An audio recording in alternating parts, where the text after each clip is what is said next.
So I just watched Kid 90, the basic Punky Brewster remake, and wow, it's weird. I'm literally just about to do the exact same thing she did. I have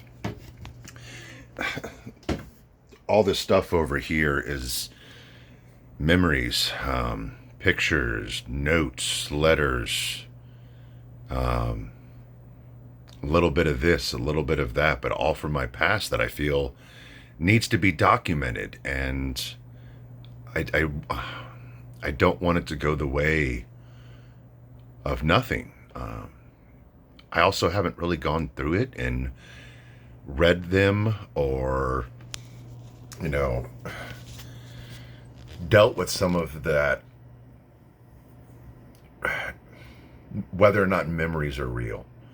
It's so hard for me to decipher that. I don't think I do remember it the way it happened.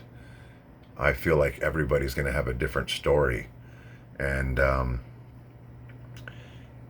it was definitely interesting to be a kid in the 90s, a teenager in the 90s. Because I was able to actually take a lot of pictures. I really do have a lot of pictures. I still have a lot of notes. These are things before the digital age. And maybe if I can find some of it, I can have some digital video to show.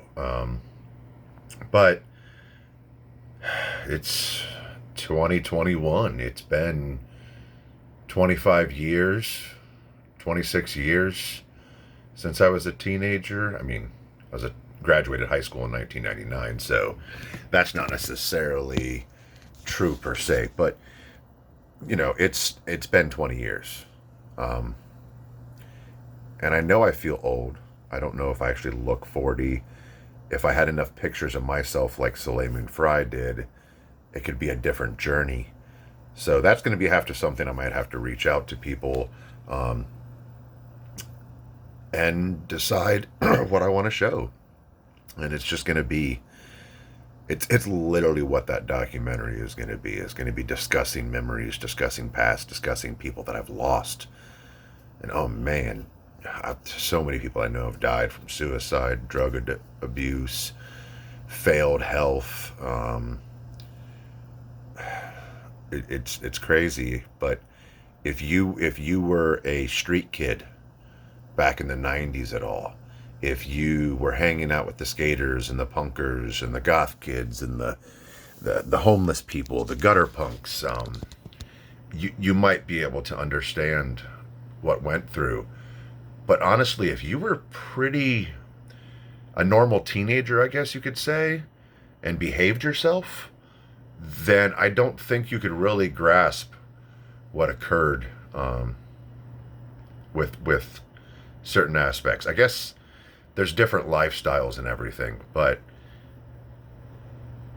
I don't know. I look back and I wonder how much of it it could have been different if I made different choices. I mean, I think everybody thinks about that, of course, but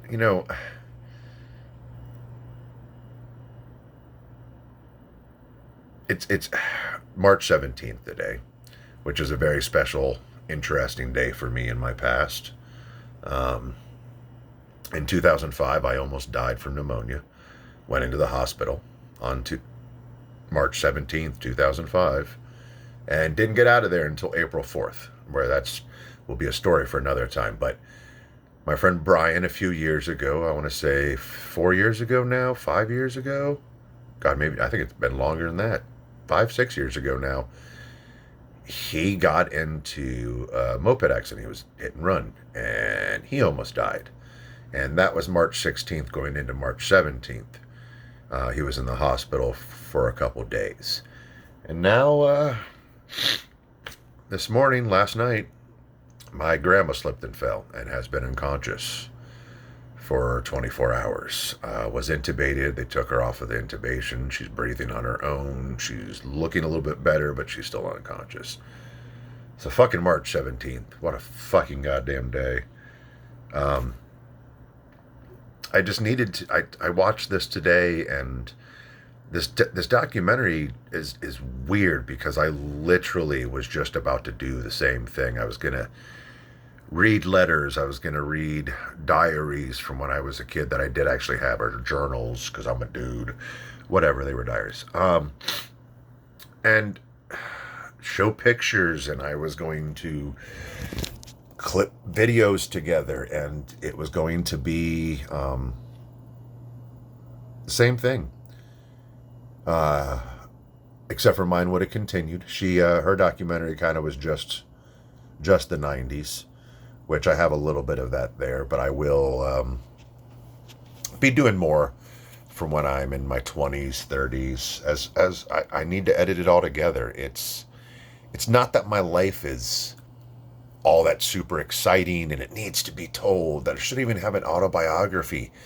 It's more along the lines of, I think people just need to know about history. And this is the history that actually goes on. I'm not talking about the wars. I'm not talking about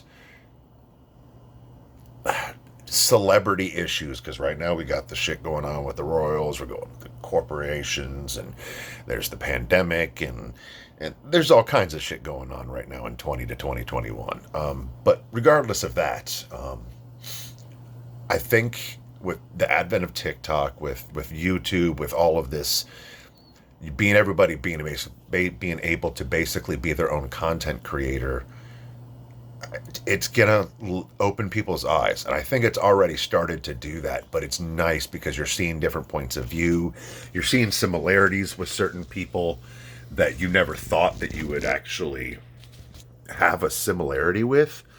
But as it stands right now, yeah, this is a pretty good ramble that I've been on. Chaotic as always, somewhat organized this time around because I actually have a train of thought that I'm actually meaning to go on. But yeah, so most of them are going to be raw, though. This is going to be a precursor to what this channel is. There's going to be more to it. I'm just going to share random shit I like, and it's going to be just what it is. I'm Aries. Thanks for watching. Thanks for listening.